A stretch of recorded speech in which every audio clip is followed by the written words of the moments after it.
Yeah, Nico, how are you? I am good, thank you. Fantastic. Thank you so much for doing this. Thank you for inviting me. Not at all. So these days you're a free man, you're an artist, Yes, you're an author, and a sex toy producer and distributor. But you're also pretty well known for your horrific dark past involving grave robbery, cannibalism, and ultimately the murder of Thierry Bissonnier in 1994. Yeah, I've obviously found your story very interesting. But yeah, I'd love to talk to you about your story, and I guess starting with what was your starting from the beginning? What was your early life like? What kind of a child were you? I grew up in different countries Mm, because my father was working in for a bank, and he was installing networks, computer networks for the branches of that bank worldwide, mostly in Asia and Africa. mhm. So I grew up in different French schools in different countries, and I was a lonely child. I wouldn't make many friends. So from an early age, I began to read books, uh, and developed a very dark fantasy life.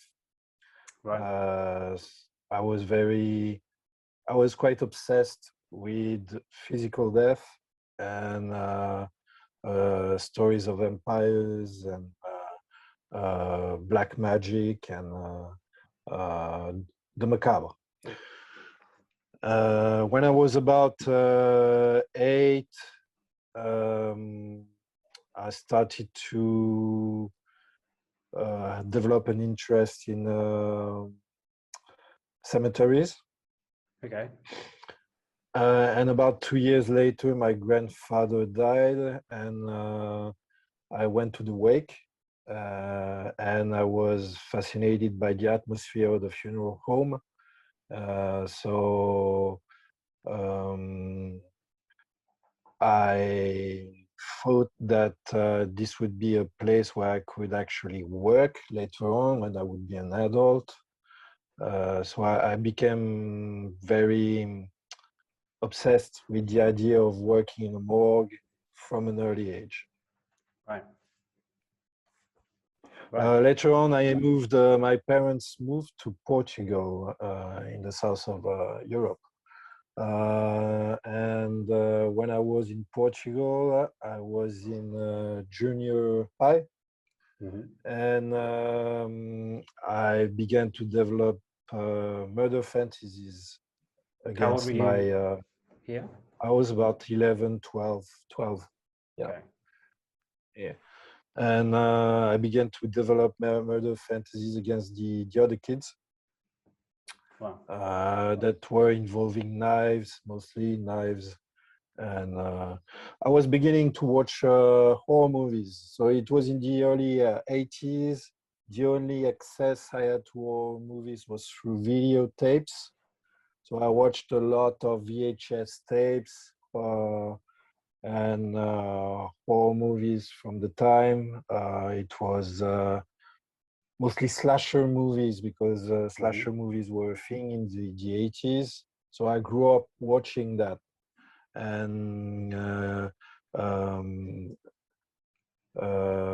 instead of, um, identifying myself with the victims, I identified myself with the main character, the killer. Right. So I thought of myself as an outcast from the start, and I just couldn't understand how the other kids worked worked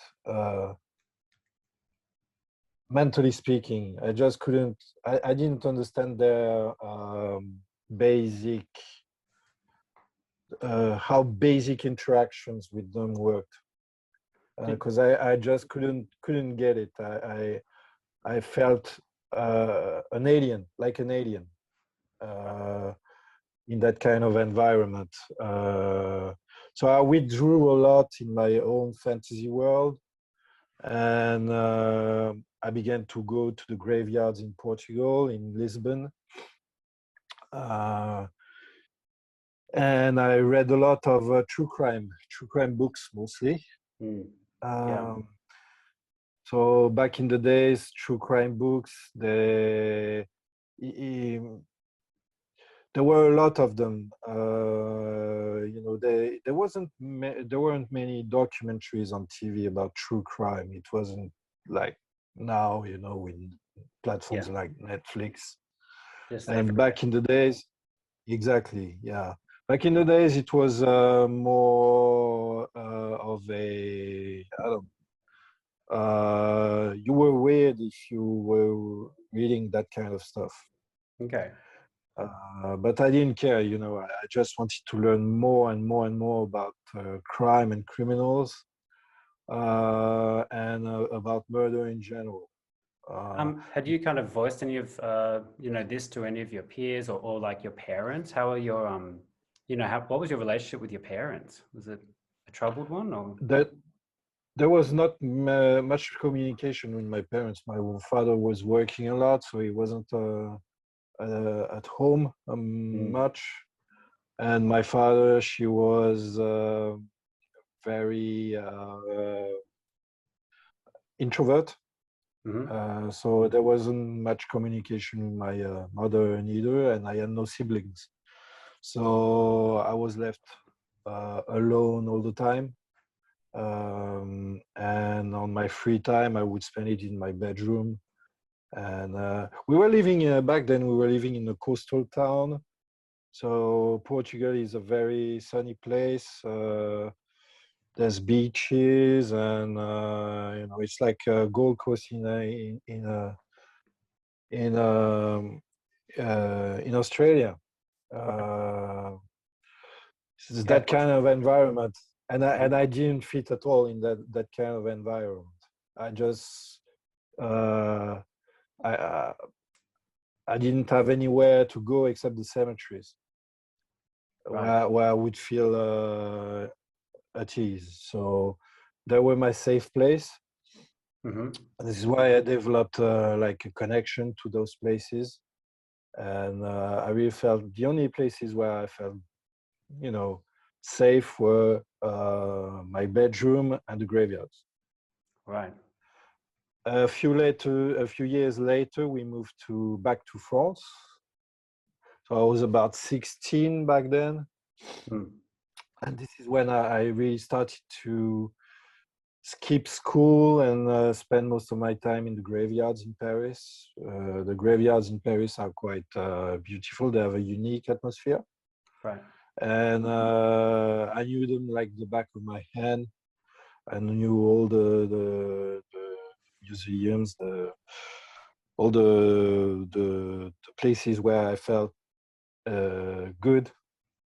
And so I would skip school, and I began to wonder what was under the mausoleums, what was inside the vaults, the crypts, etc.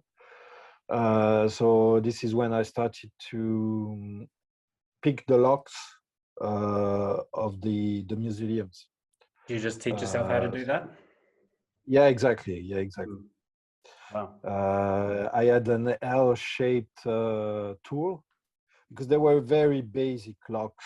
So I don't know the exact word in English, but they are the most basic of locks. Right. So it was easy to actually find the right tools to pick them open. But I spent maybe a few months before I actually opened the first mausoleum. I also had to operate during lunchtime when most people were out for lunch. There were no employees of the cemeteries inside anymore, so there was a 2 hours window when I could operate this. Right. So then the first time I opened one of those locks. Um, I went inside the crypt, and I felt something that I had never felt before in terms of peace of mind. I really felt like, this is the place where I was meant to be. Is this So in I terms spent of a being few, face to face with a body, or not yet, because the body is inside that crypt. They were right? behind slabs of concrete, Okay, and I just couldn't, I just couldn't pry them open. They were too heavy. right. But just the atmosphere inside the crypt, and um, I don't know. It felt like time went still, Mm. and it was frozen in time. Um, so I would bring books, I would bring candles, I would read, and spend most of my free time in that environment. Did you And did you it's a feel like pro. it was Yeah, weird? Did you feel like it was kind of, did you feel like you were doing anything wrong, I suppose? I never ever felt any kind of moral issue Right. doing things because I didn't feel I was part of the moral system. Mm-hmm. I don't know how to put it in words, but I felt that being an outcast and all, I felt like that I just didn't need to follow any rules Mm. because I was an outcast anyways. I was not part of their community. I was not part of humankind as a whole. I was different. Yeah. And since I was different, I had no rules. I had no God. I had no judge above me telling me what was wrong or right. I was just different, and I was doing my thing, and it was completely separate from moral standards. And that's very dangerous when you're a kid and when you just don't feel any kind of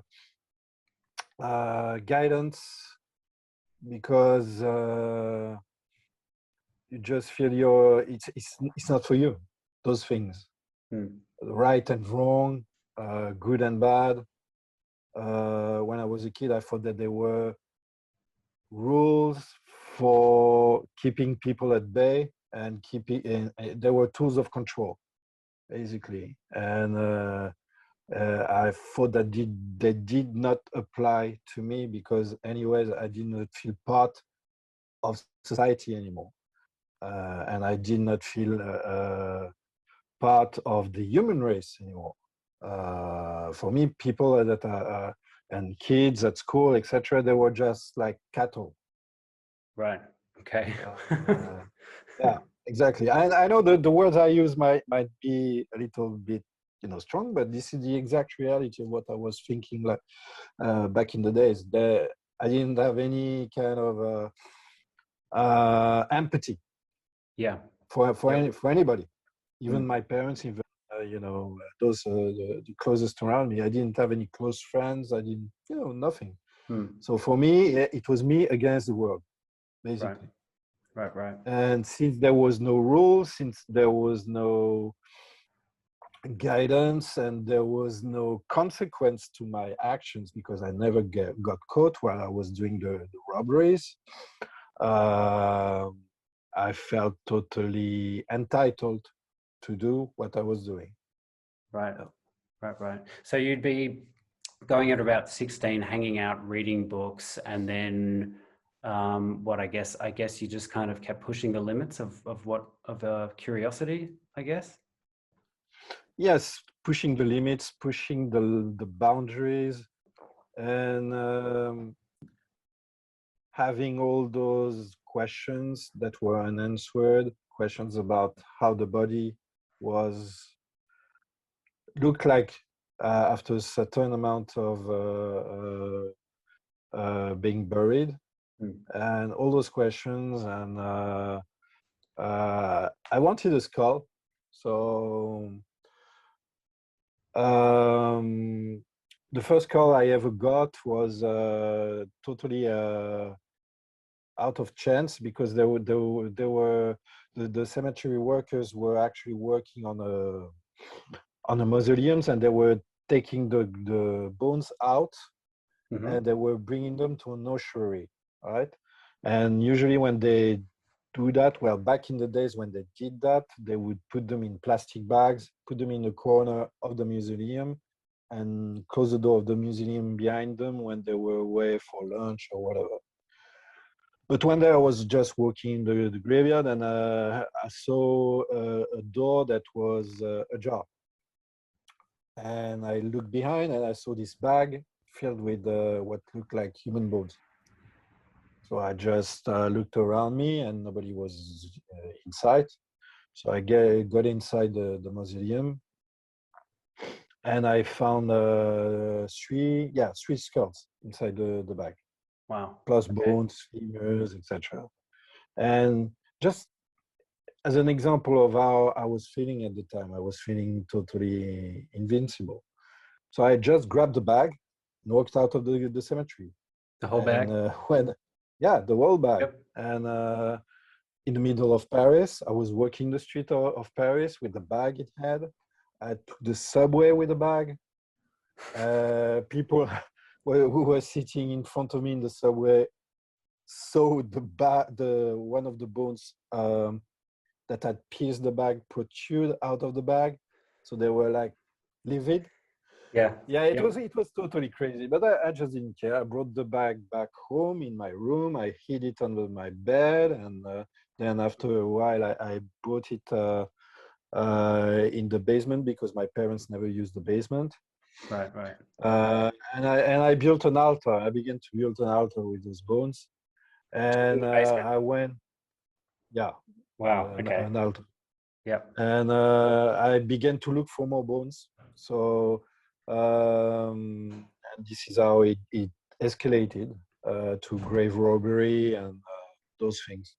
What was the altar for? Were you kind of I think I read that. Were you into Satanism or occultism? I assume, kind of, if you felt the need to build an altar, or. Yeah, I was into Satanism. Mm-hmm. The European branch of Satanism, which has nothing to do with the American branch of Satanism, Okay. which is more about, I don't even know how to describe it, but American Satanism is really different from European traditional Satanism, which is Okay. more about devil worship and black magic and rituals and spells and those things.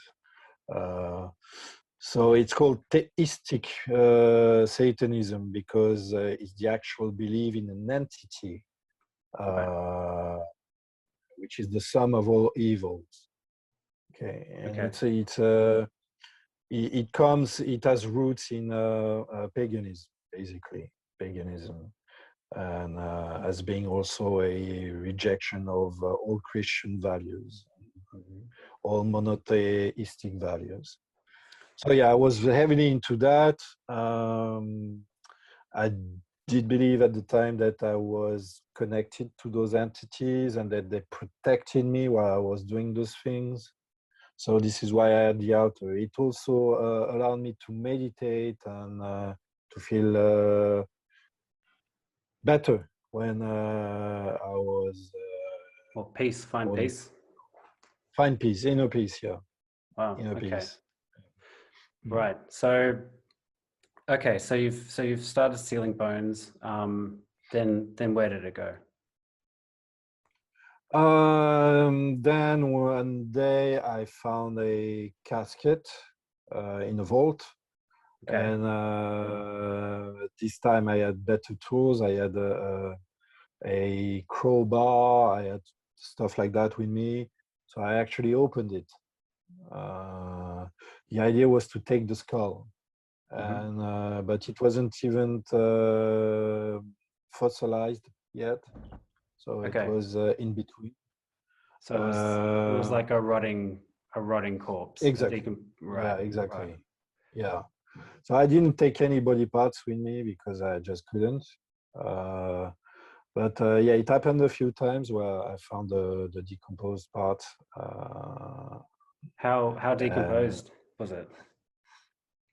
I'd say like they were surrounded with shrouds, and the shrouds were sticking to the skin. like Okay. fly paper. Yeah. Okay. Plus there was the smell, etc. So I just couldn't really stay long each time. But and I didn't steal any body parts. I wasn't really drawn to decomp position. I wasn't. That was my limit. Yep. So I prefer fossilized remains. That means skeletal remains, and that was my limit. So you did have a But gross out point. yeah, exactly. Yeah, Right. yeah. Right. Mm, Okay. yeah. So I just a couple of years later, I joined the army. While I was in the army, my other grandfather died. And so I went to the hospital this time. It was a hospital, and they had a morgue. And this is when I decided to apply for jobs in morgues in Paris. Right. Yeah. Okay. So I applied to several morgues. The first morgue where I was hired was in Paris. This is where I first did my first autopsy. When you're a morgue attendant, you help the coroner do the autopsy. So you actually do the incisions and help him remove the organs, and you have to write down all the notes that he's making. So it's really technical, but you learn everything while working in the morgue in the very first few months when you work there. It's not there's no school for that. Yeah. Yeah. So I'm guessing when you were first face to face with that original kind of decomposing corpse, are you like what? And then again in the morgue, you're enjoying being around dead bodies. Are you Yeah. like what exactly is that doing for you? Do you feel like you're kind of directly, are you doing this like in service to this kind of dark entity that you're talking about? Are you doing this as a way of being closer to that dark entity, or is it just you enjoy the company of these things? Yeah, you could say that I was serving the entity, and I was closer to uh, that realm. And I also felt good Yeah. about what I was doing. I was doing something that I found useful in my life. Not useful in a way that was serving the community, because I didn't give a F about the community, but I was feeling good about doing something with my life and doing something that I like. So the only problem was my coworkers. Okay. What was the problem with Because them? well, the first morgue where I worked, it didn't go well because um,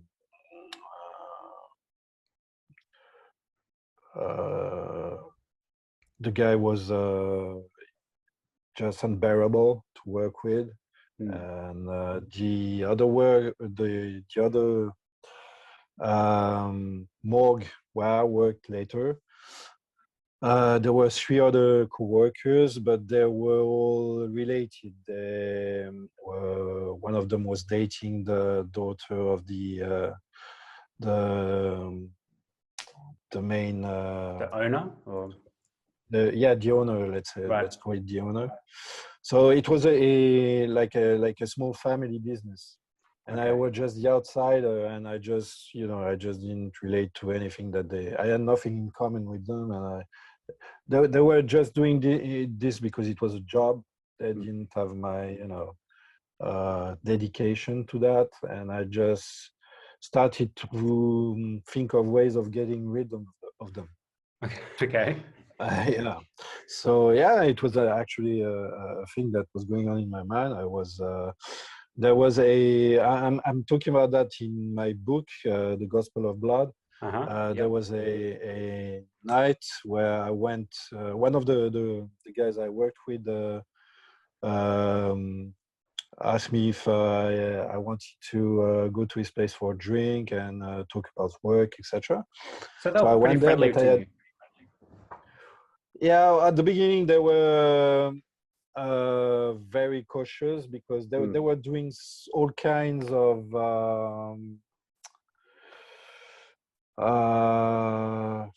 what's the word? They were actually making money out of the emotional weaknesses of the people who went to mourn their relatives. Okay. They were in league with funeral companies, and they would actually send them people, which is in France is totally illegal. When you work in a hospital, you're not supposed to be in league with a private owned funeral company. You're supposed to give the families a list of people they can actually go to take care of the funeral. But those guys, they were working with one specific company, and they were sending them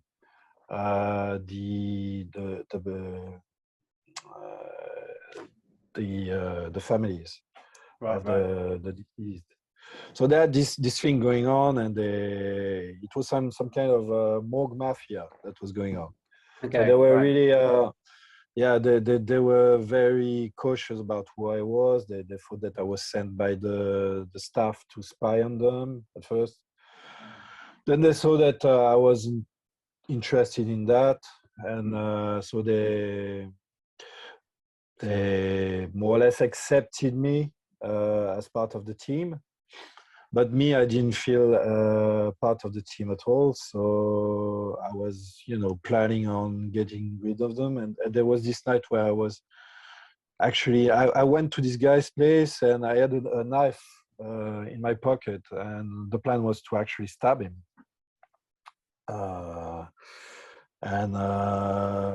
But the more we talked, and the more I told to myself, okay, this guy, I'm not ready to kill him yet because we might be different, but he's a deaf worker too. Okay. And I kind of, that was my limit. So it's kind of weird, but the way I was thinking, since he was working with dead people, he deserved to live. Right. Do you think he has any idea how close he came? Oh yeah, later on he knew because they mentioned this during the trial, so he learned about this. Years later, he learned about this. So yeah, it was that close to being actually stabbed that night. Yeah, and that also gave me a feeling that I had never had before. It's some providers call this the Roman Emperor syndrome. That certain murderers have, they feel that it's when you have the power of live and death over people. You decide who is living and who's dying. Right. And this gives you power, a certain feeling of power. And it's like the Roman emperor at the circus games, the gladiator games, and he says thumbs up or thumbs down. Yeah, live or die. Exactly. So when you're in that, mental place, dark place, you feel a very, very unique sense of power of other people's lives. And that night, maybe that's what I felt. I felt like, okay, I will be merciful tonight. Right. I will be merciful tonight. And I felt a power, feeling that. Yeah. It's fascinating to hear. I mean, it's I'm sure you can admit it's pretty fucked up. But it is. Of course it is. It's but you have to understand, most people, and that's what that's what I'm saying all the time. People, they watch a lot of true crimes. It's really popular now these days, but they have only one side of the story. The investigation, etc. And if you really want to understand what goes on in the mind of those people, you have to get in their story and how they feel things. Yeah, And I've been obsessed with watching interviews of Charles Manson and yeah, numerous serial killers. And that's, I think, an interesting thing. I think everyone thinks they're unique when they're into serial killers, but I think almost everyone seems to be interested and curious about serial yeah, killers and because cults and things. it, It's a very it's a boundary. It's a place in the human psyche that is totally alien to right. most people, and rightly so. And what fascinates them, I think, part of what fascinates them is the total moral freedom. Mm-hmm. Those guys have absolutely no boundaries, and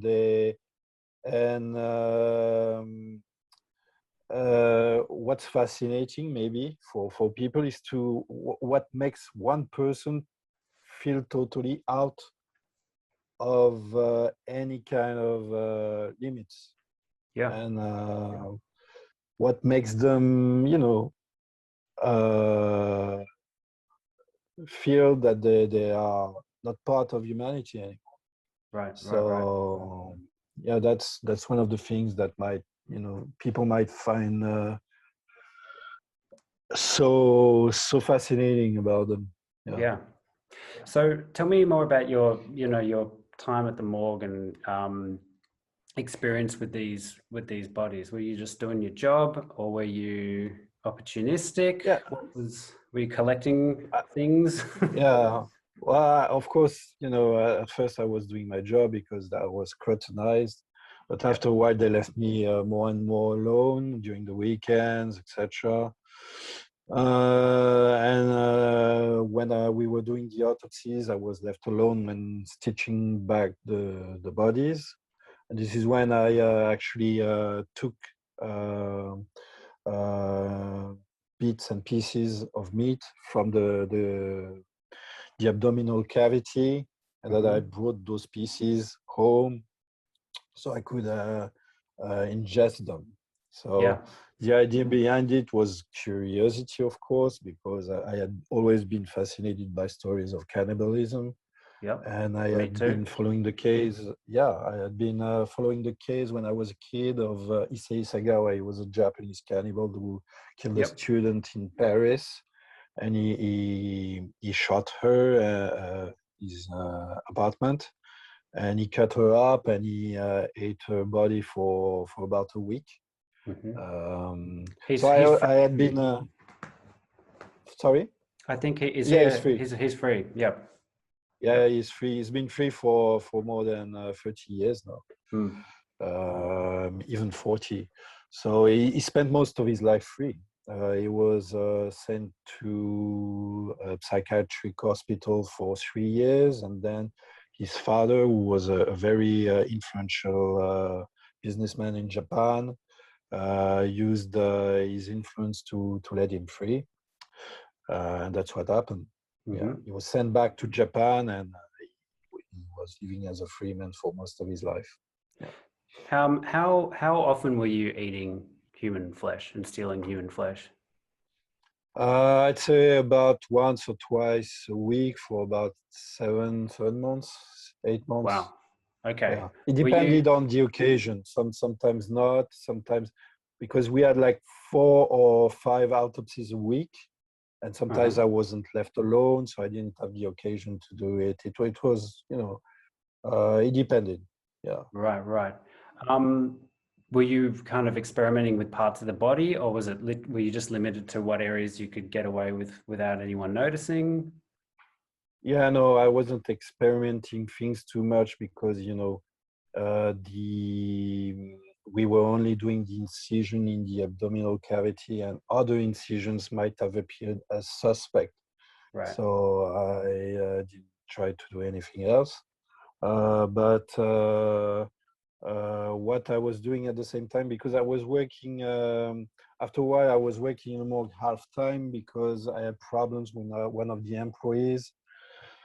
So he asked the staff if I could work during the afternoons in the surgery unit, in the surgery unit. So I was working more during the morning and working the surgery unit as a, how do you call that, an orderly during the afternoon. And when I was working as an orderly in the surgery unit, one of my tasks was to get the blood bags from the blood bank and to bring them to the surgery unit for the operations.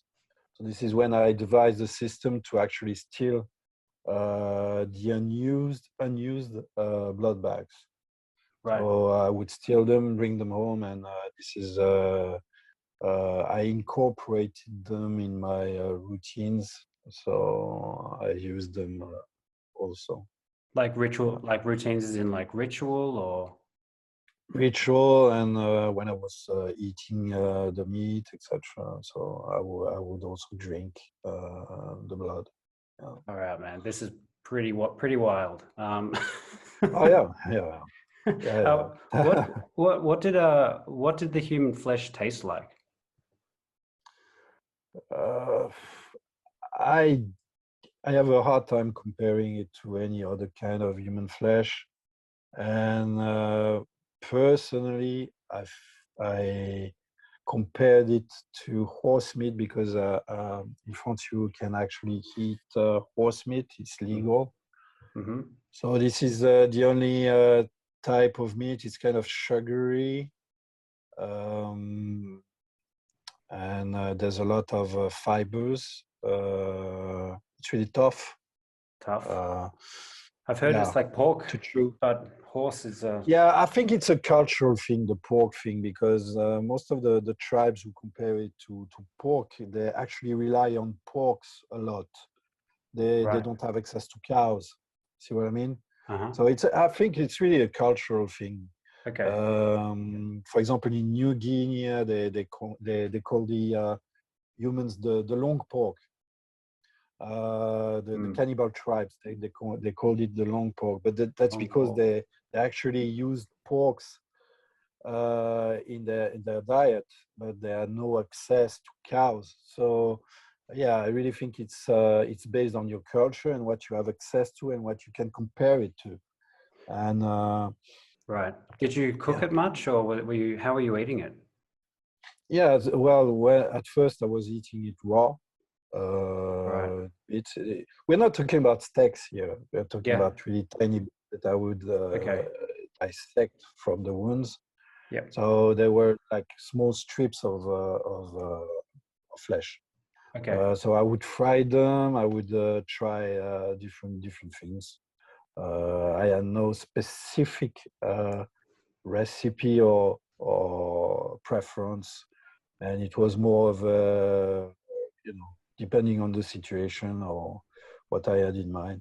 So you were I living tried a alone? few different things. No, with other stuff. Sometimes with potatoes or stuff like that. Like a meal, like a proper meal. Okay. Except that I was, yeah, I Any wasn't condiments? well, I wasn't a top chef at the Yeah. time. I was just, really basic. So it was really basic. And it's funny because people, they often think of cannibals as really sophisticated and cannibal meals as being extremely sophisticated. But I think it's because of the TV show and the movie Hannibal. Yeah. Hannibal, like When the. Hannibal, he has all those really sophisticated plates, and people see that and they're like, "Oh yeah, they all do that." But no, I don't think. I don't think that it's not the point. It's not Yeah. the point. Yep. When you Yep. do Yep. that, it's not, you're not trying to be master chef, you know what I mean? Yeah. Later on, I wrote a cannibal cookbook, but the cannibal cookbook was based on actual recipes that were used by cannibals like Armin Meiwes or Yep. Jeffrey Dahmer or Otis Toole. So they were based on actual recipes that were used by those people. But it's funny because also there the recipe depends on the cultural background of the person. Right. For example, the Chinese cannibal will incorporate it in the typical Chinese meal. Hmm. That's the way it goes. So that's the interesting thing when you read the Cannibal cookbook. It's um, the way they prepare the meat is really based on what they are used to eating, actually. Right, right. Yeah. So you weren't living with your folks, your parents at this point. You were living by yourself. Yeah. Yeah, At this point, no, I was living by myself. yeah. When I was working in a morgue, I had my own place, and I began to, the place really looked like, a museum of death, more or less, Mm, because there were bones and bags and weapons and all the true crime books that I had. I was watching a lot of horror movies at the time, so I had lots of posters for horror movies on the walls. mm, Nowadays, this might seem more or less mainstream because there's a lot of people who enjoy the macabre and that decorate their house that way. yeah. And there's people who collect human skulls, and they have curiosity cabinets at home with skulls and autopsy tools, etc. But back then, in the beginning of the 90s, it was really specific. Mm, So yeah, when the cops actually raided my home, it's the first time they actually did something like this. So yeah, um, yeah, yeah. it was really unique. Yeah, I bet. I bet it was really unique. Yeah, Just lastly on the cannibalism, were you like I mean you seem like you're pretty well read and pretty smart. Were you aware, what were you ever concerned about the kind of diseases that cannibalism can result in or I mean I was kind of reading about this like prion thing where it can kind of turn your brain prion in. thing. Yeah, Exactly. The prion things comes from actually eating the brains. right. Uh, there are natives who actually eat the brains, and it's part of their cultural way of preparing cannibal meals. They actually incorporate brains. So the Creutzfeldt-Jakob disease comes from that. Basically, they developed this from that. But when you think of it, tissue and muscle, where it comes from human or animals, they are the same tissue, they are the same fibers, and it's mostly protein, it's the same, except that the morphology is not the same, of course, but we are made of meat, and human meat is very different in terms of what it is than animal meat. The only thing you have to be aware of, and I was really aware of this when I was working in the morgue, is the actual um, um, background of the person. Cause For of example, death? I would, of course, yeah, the cause of death, and if there was any pathology that might be transmissible, like hepatitis or HIV, of course. All those, of Right, course, right. when there was a patient that had that, I would never even try. Yeah. Yep. I will always make sure to check the medical background of the person before doing those things. Since we were doing the autopsies anyway, we had the complete background of the person. Mm. People also ask me, "Oh, yeah, weren't you scared of the decomposition of the meat?" And I never ever ate decomposed meat. It was fresh meat. People would die, and 2 days later, they were kept in the fridge. And 2 days later, we were doing the autopsy. So they were actually, the meat was fresher than the meat that you find in supermarkets. Right. I How know that it does sounds terrible saying it that way. It might sound awful, but it's an actual reality. It was really fresher. Yeah. Mm. How did it all, when you're eating the meat, drinking the blood, what were you getting out of it specifically? Was it all kind of this ritualistic communication, like a spiritual experience? Was it like power? Was it like sexual? Or was it kind of just a discover as you go? It was a mix of everything. It was definitely spiritual, a spiritual connection with the entities which I worked with. when you practice Satanism, you actually work with entities, and they serve you, and you serve them back. It's an exchange of power. And if you believe in, it's really atavic. Atavic means that it's really ancient. It's really part of our genes. The first expression of spirituality is through exchange with entities, good or bad. And every single religion has started that way. And it's only later on with monotheistic religion that the relationship to man towards God has been of servitude. In Christianity, Islam, and Judaism, man serves, is a slave to God. He has to obey to God. But in former religions and in pagan religions, it's more of an exchange. And you give them an energy, you give them blood, you give them the souls of the prey that you have killed, and they serve you back. They give you an exchange. They give you power. They give you energy, and this is the idea behind this principle. It's and this is the idea behind what we call sacrifice. And I know it sounds really scholar the way I say it, but that's how I felt at the time when I was doing this. I was not. I was actually part of a chain and part of a system of worship.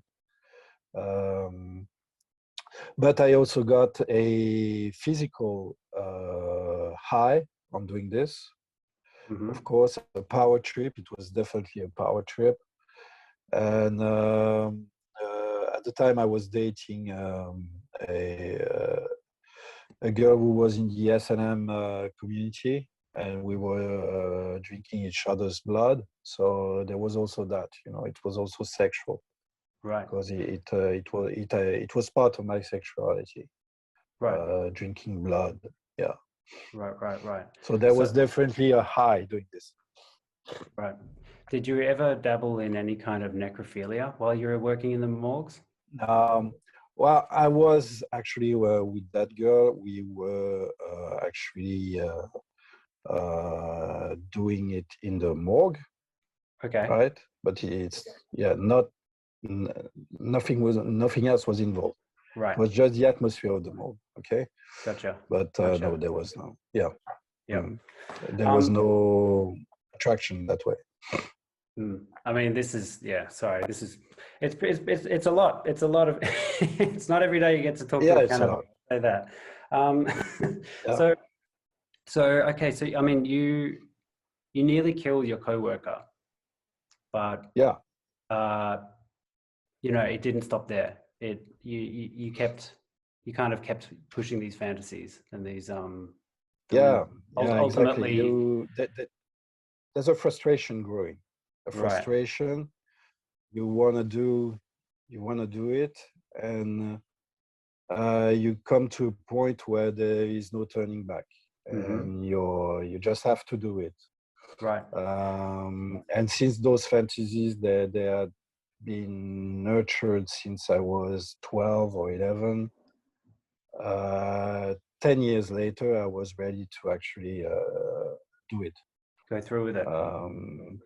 So it's a long process. It's not like you wake up and you decide to do it. It's just obsessive thoughts. Yeah. That gradually they gain control of your thoughts. So when did it all kind of accumulate, and when what exactly happened in the lead up and the crime that you ended up committing against, killing Thierry Bissonnier? So I was when I was in the army, I had access to weapons, firearms. So I had this. One of the weapons I had was a .22 caliber weapon, and I wanted to see how effective it was. I know that it might sound horrible, but that was the idea behind that crime. It was to see how it was effective, if I could actually use it on my coworkers too. That was, the idea was to practice. It was not even the goal. See what I mean? It was to practice something. Right. And as I told you, that girl I was dating at the time, she was in the SLM community, and she was using a network, dating network, to meet her clients, because she was a professional dom. And there was this basic network in France at the time that was called Minitel. It was way before the internet, and you had access to ads online with some kind of monitor, and you would answer to those ads via phone, and you would call the person, you would decide on an appointment, and that this is how things went. So I used the same, without her knowing, of course, I used the same network to look for a potential person who would easily open the door for me, so I could actually kill that person and see how effective that weapon was. So this is basically what happened there. It went on really quickly, and 2 or 3 hours after answering that online ad, I actually killed the person. Right. So it went really quick. Yeah. You didn't know him. It was just complete. I know. Luck of the draw of who it Yeah. was. Yeah. Exactly. Completely random. Yeah. So, how did you do it? Went to his place. He opened the door, and I shot him several times. Right after he closed the door. So I was focused on how loud the gun was. And I was feeling detached from what I was doing, very detached. And for me, it was like a mission, a mission. And with my military background, it was like, really like a mission on how effective this weapon was. It was target practice, basically. Right.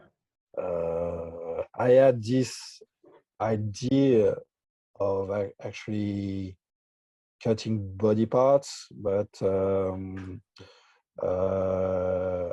it took too much time, the murder itself, and I was conscious about neighbors hearing the gunshots, so I had to leave early. Yeah. Right. You know what? Yeah. Sorry. Yeah. It's full on. Did you have any kind of feelings of empathy during that? Did you feel any remorse? No, I felt empty. Right. I was really calm, really empty, totally detached from what was going on, actually. And I was looking at myself doing it, like I was. It was kind of an out-of-body experience, and I just, didn't feel actual pleasure doing it.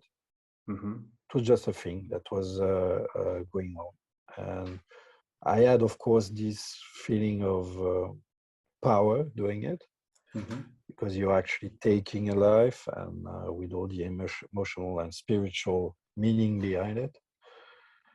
But there was no other emotional feeling that was going on during the crime. How do you feel about it The now? concern, I was in a very dark place at the time, so of course it's hard to think back and actually, place myself in that environment again. But I've done a lot of therapy while I was in jail, in prison, and afterwards. So I have a better understanding of how it went, and what led me to that, and what could have been done to avoid that. And but of course, it doesn't change the fact that I have done it, and all the pain and suffering that has been caused because of that. So, okay, I do not feel total lack of remorse. Just that it's hard for me as a person to feel any kind of empathy. Still these days? Oh, no, it's changed. Things are changed now. Of course, I do now. Life makes it so that you live different things, etc. But what I understand is that the person I was at the time was really different from the person I was today. And now the thing is, it's been 25 years, more than 25 years now. And ever since I got released, I often approached by kids who are in this very same dark place and ask me for advice. And the thing I tell them each time is to, find a palliative for all those dark thoughts. Talk about them to someone you trust, and do not indulge in them, because the consequences are real and you will never get away with it. So I think I've managed to help several kids thinking that way, and help them not to do it. So this is might be, if there is a something positive that I did after that, it's that help kids, find another outlet for their dark fantasies. And this is why I never, tried to stay away from those dark fantasies. I've accepted them as being part of my inner soul. That's who I am. I will never change. But there's palliative. There's other things I can do creatively that will do not harm anybody, and that are productive. And if I can help other kids who feel that way to actually find a creative outlet, that's very good. That's really great to hear.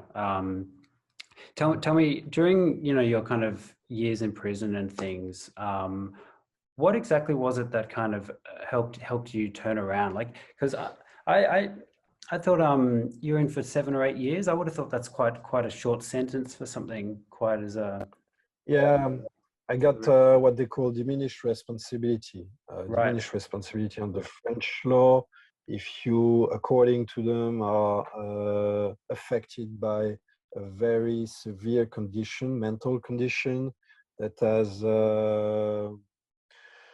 impaired your ability to understand the right and wrong, the notions of right and wrong, then you benefit from what they call diminished capacity, and you get a lesser sentence. Part of the deal is that you have to undergo intensive psychiatric counsel, and it's part of the deal. And after that, if you do what they call the time for good behavior, then you get your sentence is lowered. So out of 12 years, I did like 8. Yeah. Right. How did your time was it your time in prison that kind of sent you on the path to, I guess, trying to, mend your ways or change your ways? Or, I mean, at what point did the lack of empathy at what point did that change? Prison has totally made me a worse person. When I got out of prison, I was I was so angry at the world, because not that not especially. I was just angry at the system. I was a convicted murderer. I was now officially an outcast forever. My name was associated with those crimes forever. Whatever I would do in life, I would never escape from them.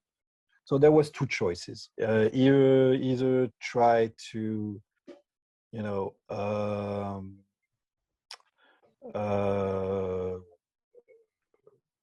change countries, try to fade, try to get a new identity, and disappear, or admit the fact that I had this role as an outcast. Okay, so I was always, when I got out of jail, I was always in between. The first years I was in between those two temptations. I moved to different countries. I moved to Sweden, I moved to England. I tried to disappear, then the past always got back, and I was always treated as an outcast, and sometimes I used that, of course. Since I had discovered painting in prison, I tried to be recognized as an artist when I was released, but of course people would always send me back to my position as the vampire of Paris. So I was always treated as some kind of urban monster, and part of the criminal history, and a crime celebrity. And when you're in that position, there is absolutely no way of being part of society anymore. You can't. You just can't. And the only way you have to do something is to actually, accept it. And it's like, when Mark Chopper was released, he wrote all those books, and he became a celebrity, and he lived from that. See, and we have several examples in France of high-profile criminals. When they were released, there had no other option than to try to, accept who they were. And that was my position. So I had a few things in life that happened to me that made me reconsider this position, and I found a middle way. I accepted myself the way I was. At the same time, I changed my name, and I used the other name to apply for work, but the past always got back to me. So right now, I'm in a position now where I'm doing my own thing. I have my own business, and things are going good because I'm in charge. I'm in control of what I'm doing. So that's the thing. It's always a middle line between the past that always tries to get back to you, and always being tempted to go back to your old ways, or trying to find a way to fit in. I will never fit in, but find a way not to harm anybody and do something that I like. Right. So yeah, it's a struggle. I won't say it's easy, because there will always people who will remind me of how much of a monster I am. So sometimes I look at all this and I say, okay, well, who cares? What's the point? What's the point of trying to be a better person? But then I'm reminded that, sometimes it's worth it, and sometimes it's worth being a better person. And, I'm very, very solitary. Stick to myself. I don't have many friends. And I'm really aware of the people who are in my immediate surrounding. Yeah. And there's people who try to get to me because of clout, and because of they want to hang out with this famous criminal, blah blah blah. They want to be part of the thing, but I'm always aware of those things. And I live in the forest now, and I try to be an hermit, a social hermit. Right, because right. that's the way I like it. Yeah. Yeah. So you said you were like a worse person when you came out. I mean, worse than when you went in. I mean, that must have been pretty bad. You must have Oh been yeah. planning some, you know, planning to, I guess, revert to your old ways. I mean, it. Oh yeah, yeah. I was dead set on doing those things again, and you know, but at the same time, I wanted to enjoy my freedom. So I moved to Sweden. I had lots of temptations in Sweden. I was, because of my position as a crime celebrity, I was approached to cults, satanic cults. They wanted more or less to use me for their biddings. You know, I'm talking about that in the book. And they just, this is why I got more and more aware of my surroundings and aware of the people who wanted to use me for their own advantage. But yeah,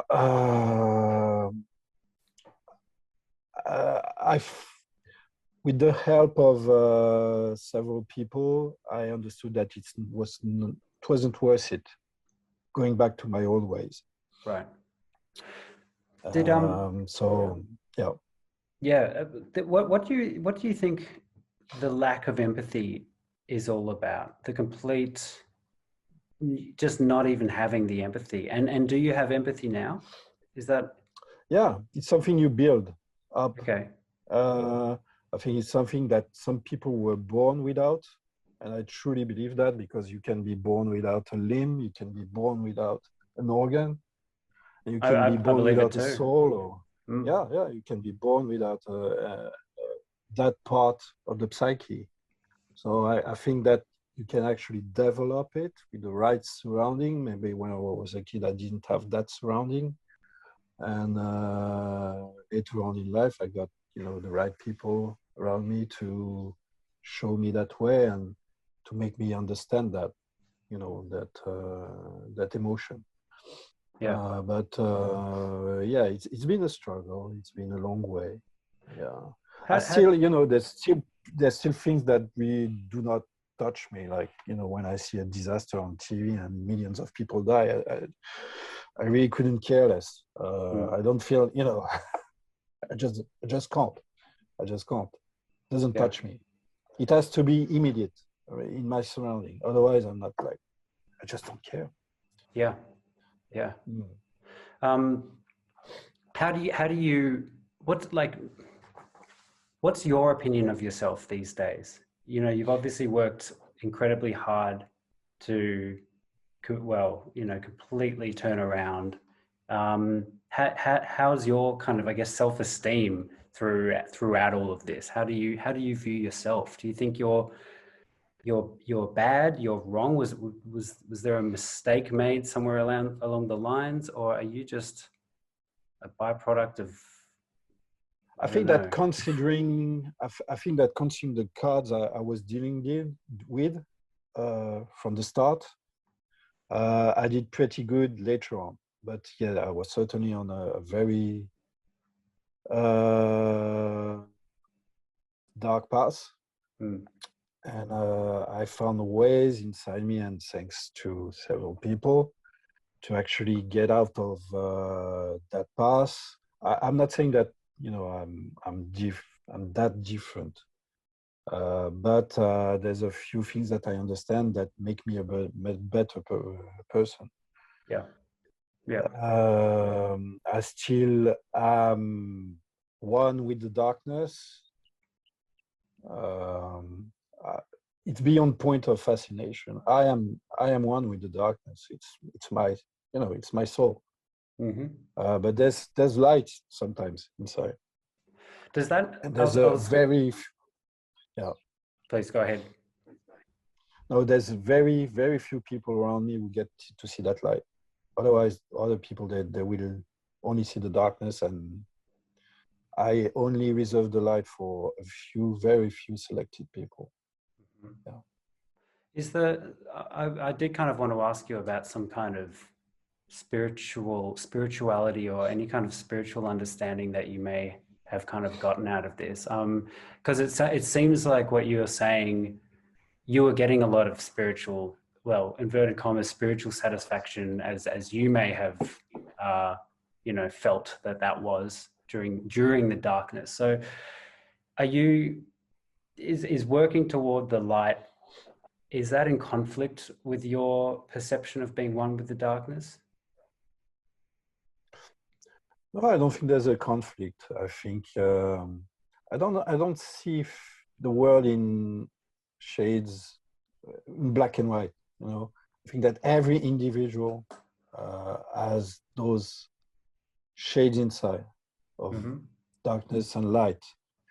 It's just about accepting your dark side, and most people don't.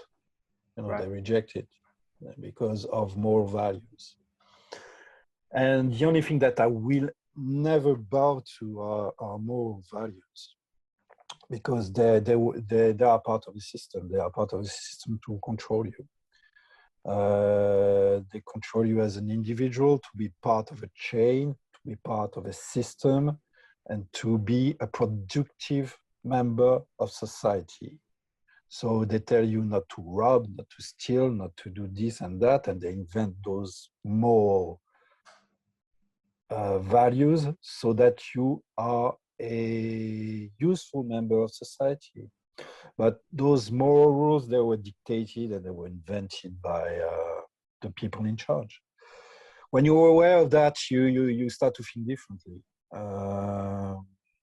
And you start to define your own moral values. Right. What's good for me, what's bad for me. And when you are less sensitive to empathy, of course, that the spectrum is wider. So you allow yourself to do more things. But as you grow older with experience, you know that doing certain things will get you in trouble and will not necessarily bring good things to you. And so you have to navigate.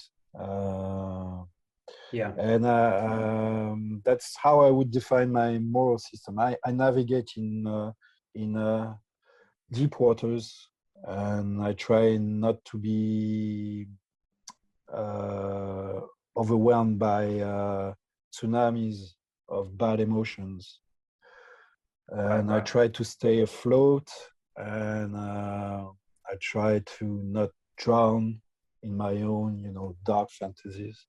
Yeah. And I think I'm doing a good job. So, but I need outlets, and for example, my company, it's an outlet for this, Mm-hmm. and it's totally an outlet. My artworks, they are an outlet. They are something that give me a creative um, joy. Hmm. Wonderful. Yeah. I'm also an artist, and yeah, I mean it gives me so much purpose, but it's so Hmm. yeah, it's interesting to so is the art, I guess the company as well, but the art as well, and the act of creativity Hmm. is really a strong like a redirecting of all this energy. Instead of Yeah, destruction, you're actually now just focusing on creation. And exactly. That's the idea behind all this. It's focusing this energy and doing something that others might enjoy. right. And this is what I'm doing. What I love about art is that I've been doing this for 25 years now. Mm-hmm. And sometimes I hear back from people who have bought a painting like 20 years ago, and the painting is still on their wall. Or sometimes it has traveled. Sometimes it's been through museums or through different collectors. So it's really interesting because those art pieces, they have a life of their own. Okay, Yeah. they're part of your soul. They are part of you, but they travel and they have a life of their own. I do believe in the fact that objects, they carry the soul of the person who they belong to. Right. It's basically the basis of all those horror movies like Cannibal, those things Cannibal that are, Holocaust. Yep. yeah. But yeah, all the objects that belong to that were connected to crimes, for example, they have a very, very unique aura. So I believe in the power of that. Yeah. Yeah. I've seen your paintings. They're really good, by the way. They're your. Thank you. I've seen most of the ones where you're painting. You tend to paint serial killers a lot. So what I do is more than serial killers, I paint mug shots because Mug I'm shots. fascinated by mug shots. Something that is unique in photography. Mm-hmm. Mug shots is an instant photograph of the reality of the person at the time, right after they were arrested, and you can actually see the soul of the person in the eyes, the insanity and the crime itself. It's really raw. Mug shots are really raw, and I like to use them and to make something beautiful out of them because they have something very magical in them.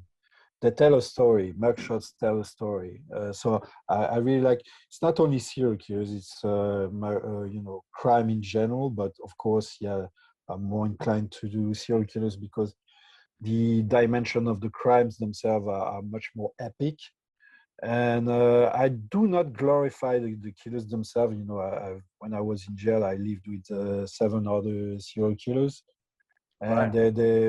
they were really I don't know, as individuals they were the most boring persons ever. I Really. didn't have any kind of correct connection with them except one who licked the blood of his victims, but other than that the others they were just regular blokes who were into sports and soccer games and watching lame TV shows on TV. So they had nothing to tell and nothing, except for the fact that they had killed several people. They just had, for me, they were boring individuals. I just had nothing in common with them. So when people say that I glorify serial killers, I do not glorify serial killers as individuals. It's the crimes themselves that I found interesting because they take an epic proportion. When you study magic, you study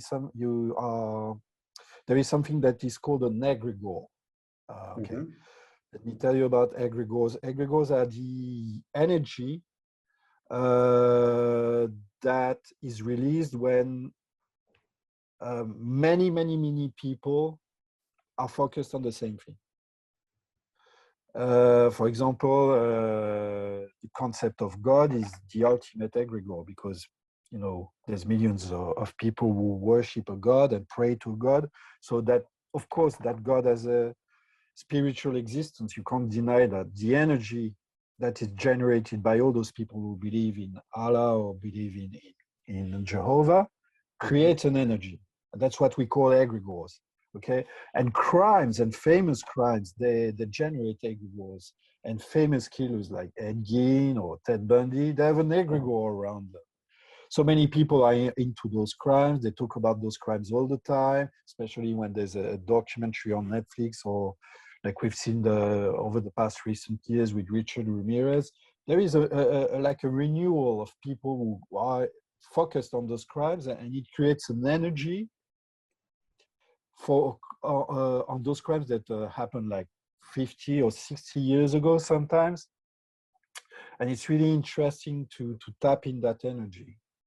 Yeah. And that's what I try to show is through my art. And my art is a visual representation of that energy, of that egregore, the egregore surrounding the crime, whether it's Columbine or anything major and anything that steers people emotions. That's the important thing here. Because those criminals, and especially high-profile criminals like Bundy or Ramirez, of course, they you know, people hate those people, but there's also a lot of people who are fascinated with those persons, who are even in love with those persons. Yeah. And so that there is a very, very real energy there, and a very real, I don't know how to put it, human response to those criminals. Right. Right. So, yeah, painting mud shots is a way of using that energy to create something interesting. Yeah. Wonderful. Well, Yeah, I'm glad that you do. thank I really you. am. Yeah. Thank you. Have you made you know, you're saying you spent time with serial killers in prison. Any have you made contact with any kind of notable ones that Yeah, when I was in prison, you know, I was contacted by many collectors of murderabilia. Murderabilia is yep.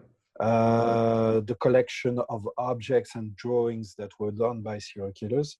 So I've Mm-hmm. been contacted by a few people. It was in the 90s, and they would write to people like Richard Ramirez, and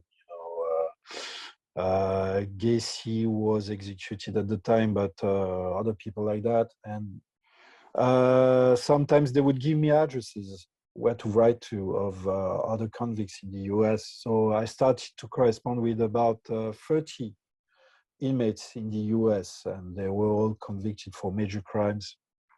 So I developed friendships with some of them. And yeah, so I got letters from the Night Stalker, and Oh wow. Okay. Yeah. yeah. Yeah. Yeah, so we developed this correspondence, and I maintained it for about 10 years. There's still a few inmates that I get letters from, Mm-hmm. but yeah, it lasted about 10 years. Right. Right. Right. Yeah, I mean, there's so much to kind of pick apart with what you've said. There's I found the kind of your statements on morality extremely interesting. Going down the rabbit hole on, you know, your story and cannibalism in general. I did find it was quite I found a few interesting kind of moral questions about whether or not cannibalism is immoral, because you know there's a long history of it. Oh yeah, There were definitely. tribes in was it Papua New Guinea, I believe, that they would just Mhm. practice it as a part of their, yeah, that's part of their you know, part of how they see death, I guess. You know, Yeah, they incorporate exactly. it. It's all Even through the animal kingdom. Europeans, even in Europeans, if you go way back to Celts, for example, Celts, they incorporated in during war times. They would eat their enemies. They would cut their heads off. So it's not only about tribal cultures. It was also part of European cultures. When there were sieges in medieval times, they would resort to cannibalism. There's this well-known case in the Andes. There was this plane crash, and the survivors they eat the dead. They ate the dead just to survive, because they were isolated inside a mountain during winter time. And even the pioneers in America, the Donner Party and several others, they were Yeah. trapped in the mountains, and they had to resort to cannibalism to survive. When it's a matter of survival, you have no other choice. Yeah, yeah, yeah. It's a weird thing to think of yourself as food. You know, it's kind of the ultimate Yeah, facing of your mortality, because you exactly. know, we all Yeah. die, but to think that we can also eat ourselves is it's kind of a mind fuck, I think, for most people. It's many people consider it as the worst thing that could happen to them, I Right, guess. right, right. Yeah, and it's also the reason why it's also so fascinating with people, because there's ambivalent feeling towards being eaten, and the horror of it, and the fascination with the person who does it. That's why shows like Hannibal are so popular, and characters like that, they're so popular, because people are, I guess they are, yes, fascinated with with with that kind of characters. You've spent like your whole life being obsessed with death. What do you think happens when we die, Nico? What do you think happens to us? I've worked long enough with dead people to be absolutely certain that it's the end of the story. You don't believe I there's do any... not believe, yeah, there might be an underlying energy that stays, and that can be evoked, but I do not believe in the survival of conscience. I think that conscience dies with your brain, and because the conscience is intimately tied to your brain cells and your neurons. So whatever happens after death, you won't have a conscience of it. And the near-death experiences that people feel, they're mostly releases of hormones when the entire system shuts down. So there's a huge release of visual and sensory experiences, but it's just because your entire system is shutting down. It's the ultimate thing that happens to you. It's like an intense trip that you feel like you feel like you're getting into a tunnel of light, etc. But it's just because you're in a sensory overdrive, and then your conscience just disappears. Have you ever The energy... Oh, sorry. No, I think that the energy itself, the energy of the person might be still lying around for some time, but I think that it fades away after time. And the only real immortality that you can get is through the memory of people.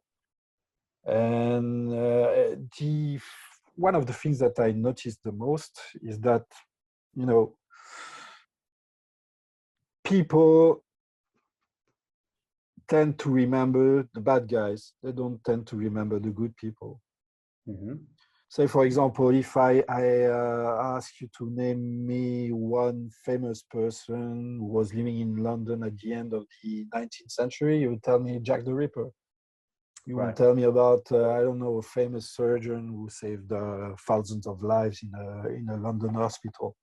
Okay? It's because people tend to remember the extremes of human behavior. This is what sticks to the memory, and this is a form of immortality. And it's sad to say, but people don't remember the victims of serial killers, but they remember quite vividly the name of the serial killers. Yeah. And it's a form of immortality.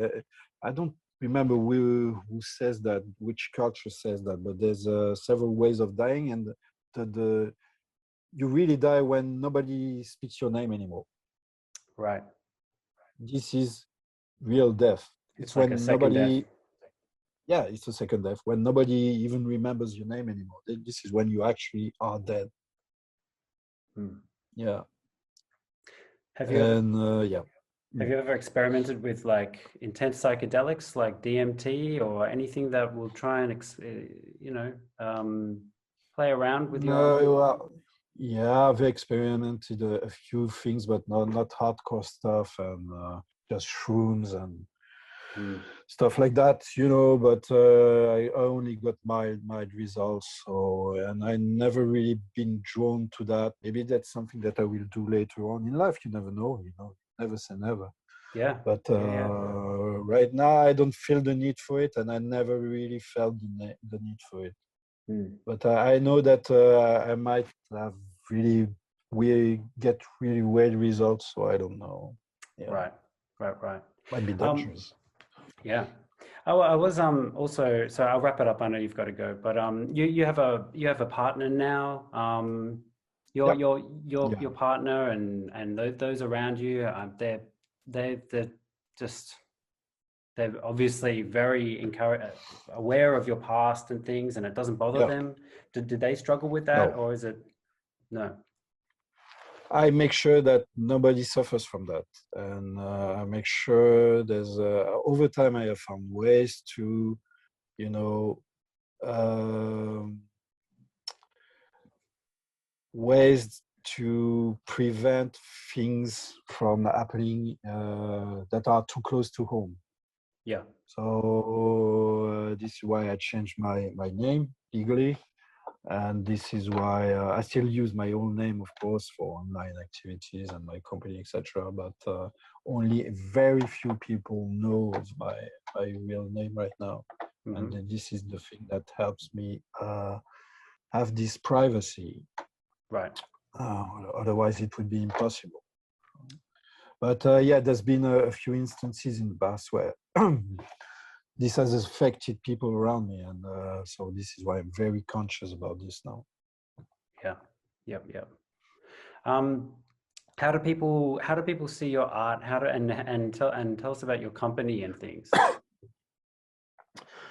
I have a circle of followers that have followed me for years and years and years.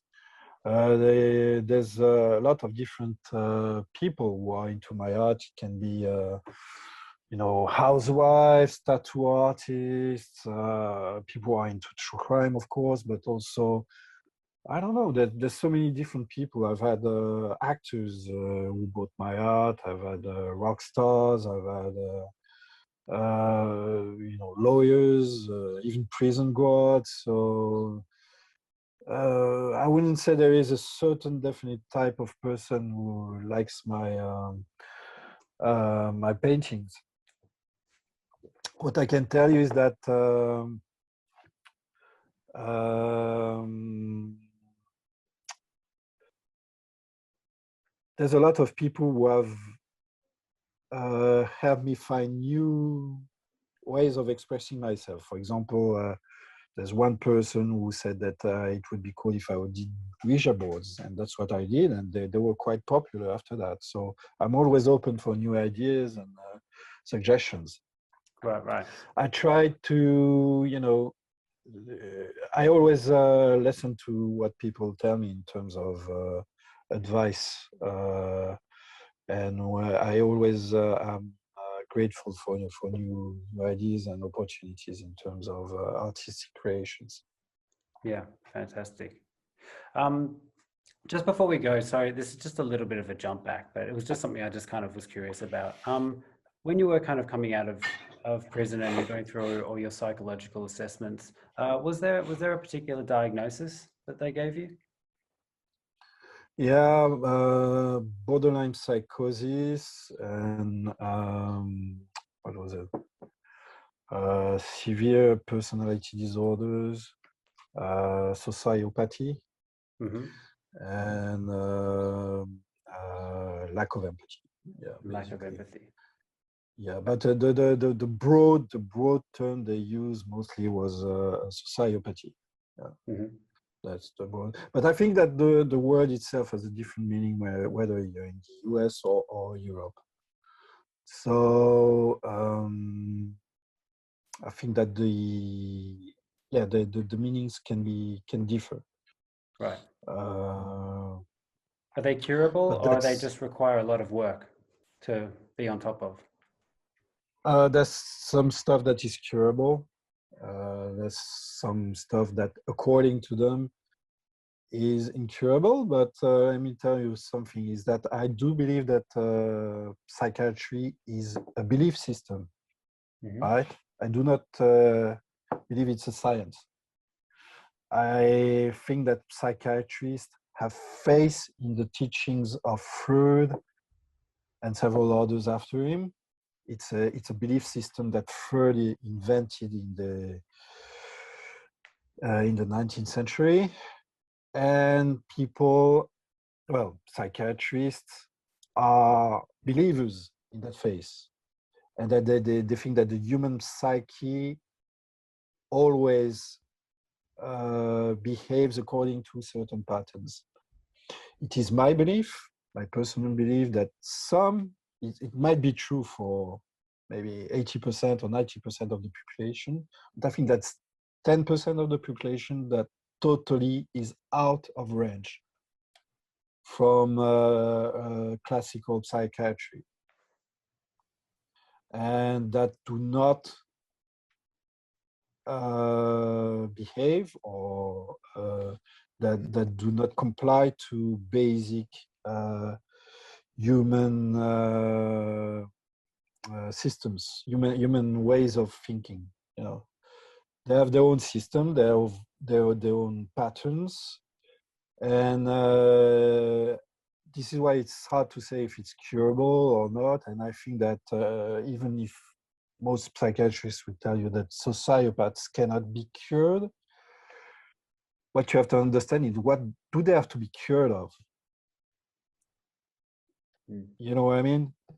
Because most sociopaths do not feel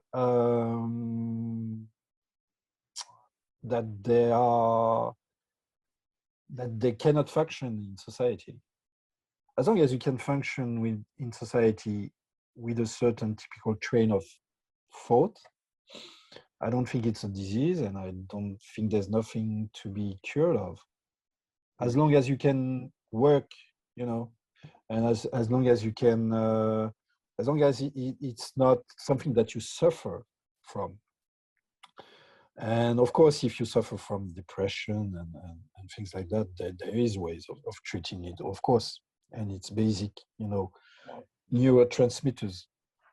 But sometimes there is, you know, certain dark areas in the human psyche that absolutely do not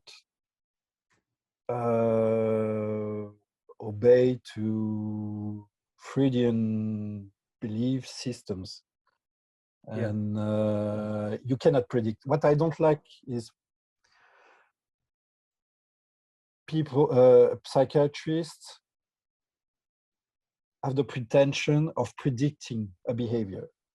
Right, putting people in boxes. And yeah, exactly. They say, okay, you tick the boxes, you will act that way. And there is absolutely nothing certain about that. And the brain's for just example, too complex.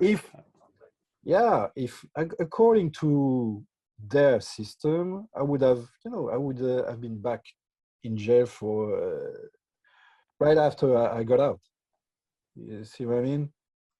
According to that system, being a sociopath, according to them, I would be in jail for multiple murders now. Right. And I've decided to do something else. So what does it mean? Does it mean I was cured from sociopathy? I don't think so. It's just that I found my ways inside me to find palliatives to that. See what I mean? Yeah. And so this is why, okay, psychiatry can be helpful for some pathologies, but there's some very dark areas in the human psyche that defy any logic. Right. Yeah. Maybe that's scary because humans, they have this need to control everything, and they need even to control other people's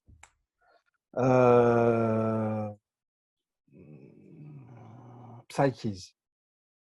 Right. They want to set them in boxes because it's easier that way. But it's just that there's people that, you know, they just do not correspond to any box.